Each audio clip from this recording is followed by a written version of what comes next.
Guys, welcome back to our channel lifestyle Puja. প্রথমেই বলে দিই কোথায় যাচ্ছি এখনো পর্যন্ত ঠিক হয়নি। মাঝ পথে তোমাদের দাদাভাই ঠিক করলো চলো পানির তাস ঘুরে আসি। তো কখনো যাওয়া হয়নি ওই জায়গাটায়, তো হঠাৎ করে ঠিক করা, হঠাৎ করে যাওয়া। বেশ ভালো লাগে না, বাড়ি থেকে বেরিয়ে হঠাৎ করে কোথাও যাওয়ার একটা সিদ্ধান্ত নেওয়া, সেই জায়গায় যাওয়ার ভীষণ আনন্দ হয় বা ভীষণ ভালো লাগে বলতে পারি। তোমাদের কীরকম লাগে এরকম হঠাৎ করে কোনো কোথাও যাওয়া বাড়ি থেকে বেরিয়ে? তো আমাকে কমেন্ট করবে। সত্যি কথা বলতে তোমাদের দাদাভাই আমাকে বাড়ি থেকে বার করে তারপরে বলে এই জায়গায় যাব, তো চলো। ঠিক এরকম হঠাৎ হঠাৎ জায়গায় মানে বাড়ি থেকে বেরিয়ে আমাকে নিয়ে যায়, আমার ভীষণ ভালো লাগে, আমার আনন্দও হয়। তো হঠাৎ করে ঠিক করা জায়গাটায় আমরা এসে গেলাম। তো চলো পুরো ভিডিওটা দেখতে থাকো, পরিবেশটা ভীষণ সুন্দর লাগছে, আর তো ভিতরটা আরও সুন্দর। ভিডিওটা কন্টিনিউ দেখতে থাকো।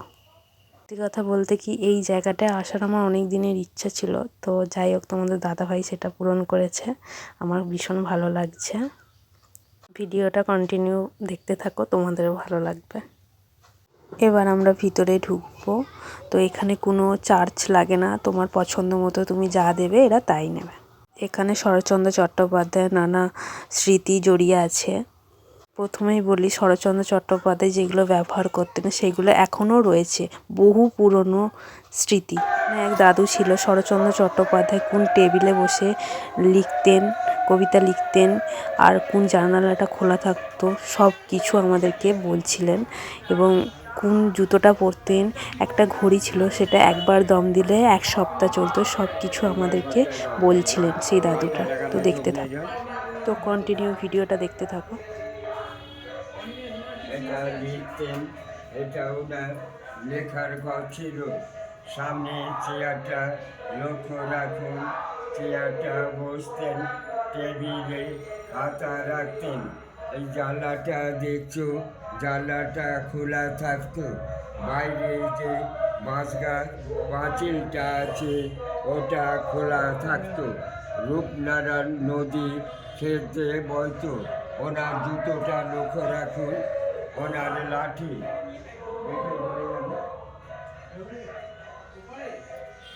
পাশের ঘর কাঠটাকাটি যাও, কাঠটাকাটি এই যাও একটু। ডান দিকে একটা ঘড়ি চলছে, লক্ষ্য রাখুন, 100 বছর আগের ঘড়ি। একদিন দম দিলে 7 দিন চলবে। কনে লক্ষ্য রাখুন, ওটা গড়গড়া তামাক খেতেন। গড়গড়ার পাশে ওটা রেডিও।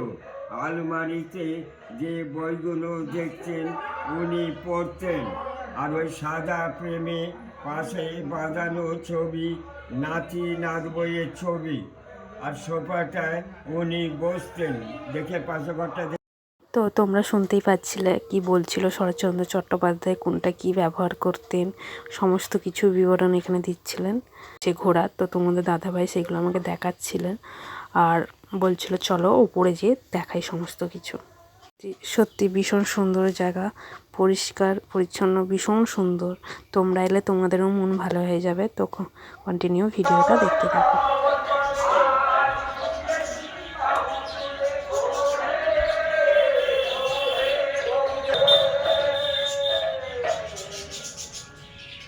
ওপর থেকে নিচটা আরও সুন্দর লাগছে, তাই না?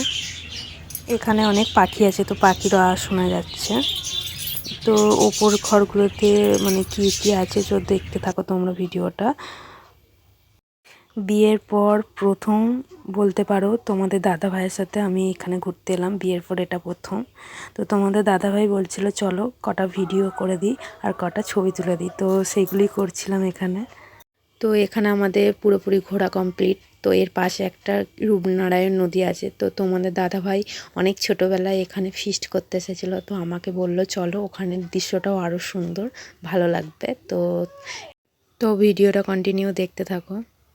থানা বলা ছিল আজ বলতে শুধু দে মনের রঙে তোর ছবিটা আঁকতে শুধু দে নিয়ে কিছু কথা।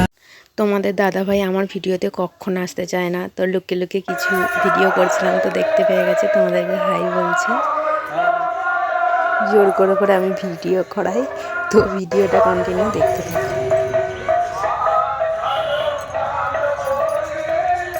যেহেতু সন্ধ্যের মুখে তো সব লাইটগুলো জ্বালিয়ে দিয়েছে, তো আরও সুন্দর লাগছে। তো এটা হচ্ছে গেটের পাশটা, তো সামনে একটা পুকুর আছে, তোমরা দেখতেই পাচ্ছ।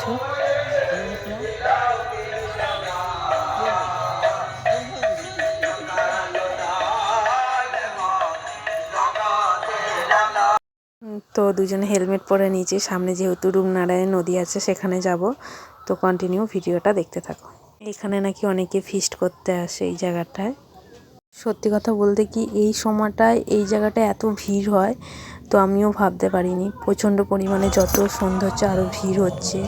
তো অনেক কিছু খাবারের স্টল ছিল, মানে খাবার বিক্রি করছিল। তো ভিডিওটা কন্টিনিউ দেখতে থাকো। তো অনেকক্ষণ ধরে তোমাদের দাদা ভাই আমি দাঁড়িয়ে গল্প করছিলাম, কিছু পিক তুললাম, কিছু ভিডিও করলাম, অনেকক্ষণ এখানে সময় কাটালাম। তো এবার বাড়ি যেতে হবে, যেহেতু অনেকটাই সন্ধ্যা হয়ে যাচ্ছে। তো তোমাদের দাদা ভাই বলছিল এই দিকটা কি, ওই দিকটা কি, ওই দিকটার পরেরটা কি আমি জানি না, তো আমাকে সব কিছু বলছিল।